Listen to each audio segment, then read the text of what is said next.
Assalamualaikum warahmatullahi wabarakatuh. Perkenalkan, nama saya Siti Indriana dari program studi perbankan syariah semester 3. Di sini saya akan mempresentasikan rangkuman materi yang saya pilih, yaitu time series.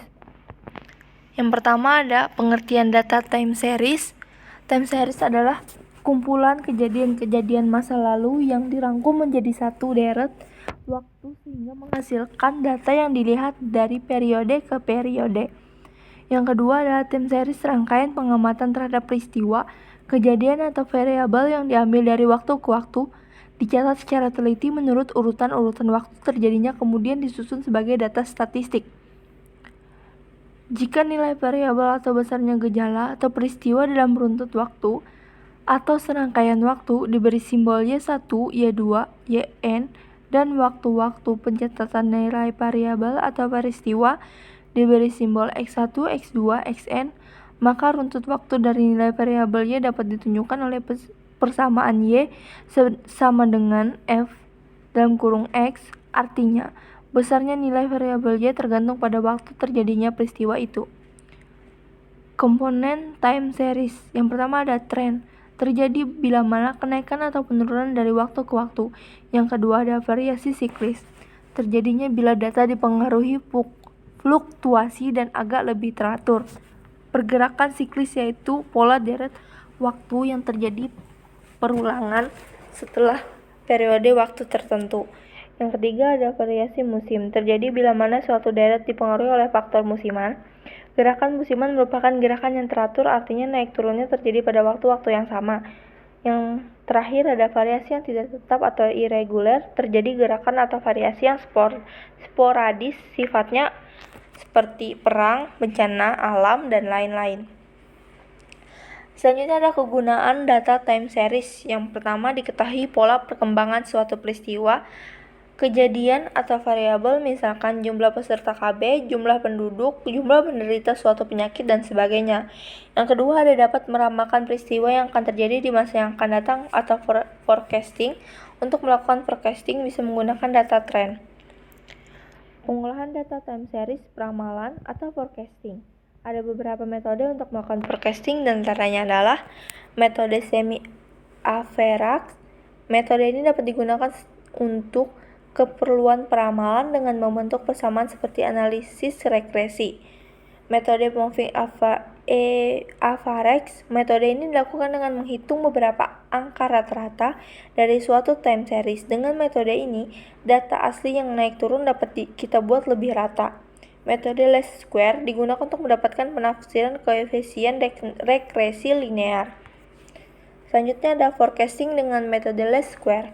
Secara khusus, analis time series dengan menggunakan metode least square dapat dibagi dalam dua kasus, yaitu kasus data genap dan kasus data ganjil. Persamaan regresi linearnya yaitu Y A plus BX sama A sama dengan sigma Y dibagi N, dan B sama dengan sigma X Y dibagi sigma X pangkat 2. Y sama dengan variabel dependen yang dicari trendsnya. X sama dengan variabel independen bebas dengan menggunakan waktu. Selanjutnya ada contoh soal. Yang pertama-tama kita harus mencari tahu data yang diberikan itu data genap atau data ganjil.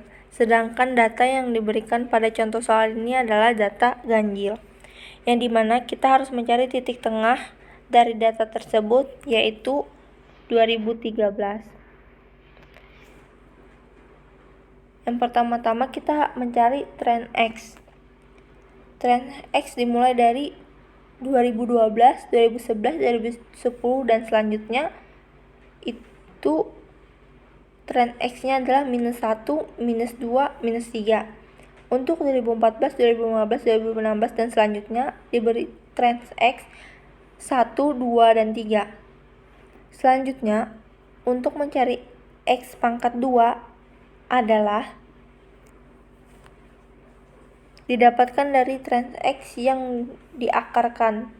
Contohnya 2010 trend X-nya -3, dijadikan akar menjadi 9, 2011 minus 2 dijadikan akar 4,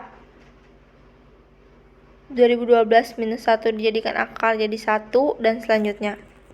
Untuk mencari nilai XY adalah jumlah peserta KB Y dikali dengan tren X, yaitu misalnya 150 dikali minus 3 hasilnya adalah minus 450. 157 dikali minus 2 hasilnya adalah 314.000. 178 dikali minus 1 adalah 178.000. 210 dikali 1 adalah 210. 230 dikali 2 adalah 460. 300 dikali 3 adalah 900. Selanjutnya kita mencari persamaan regresi. A sama dengan 1,413,00 dibagi 7. Dibagi 7 dikarenakan jumlah data tahun di sini jumlahnya adalah 7. Untuk hasilnya 201,857,14.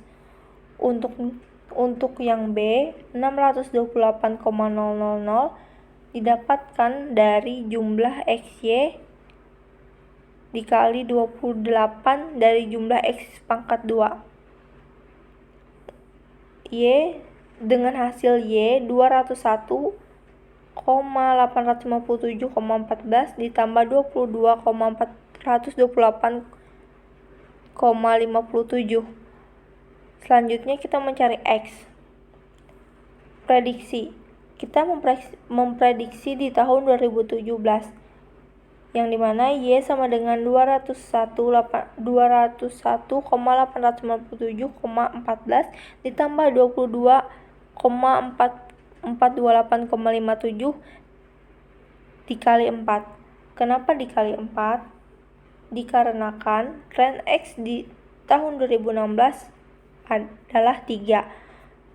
Jadi di tahun 2017 tren X-nya adalah 4. Selanjutnya, Y sama dengan 291,571,4. Hasilnya adalah 291,572 jiwa atau orang. Mungkin itu saja yang dapat saya sampaikan. Kurang dan lebihnya saya memohon maaf. Wassalamualaikum warahmatullahi wabarakatuh.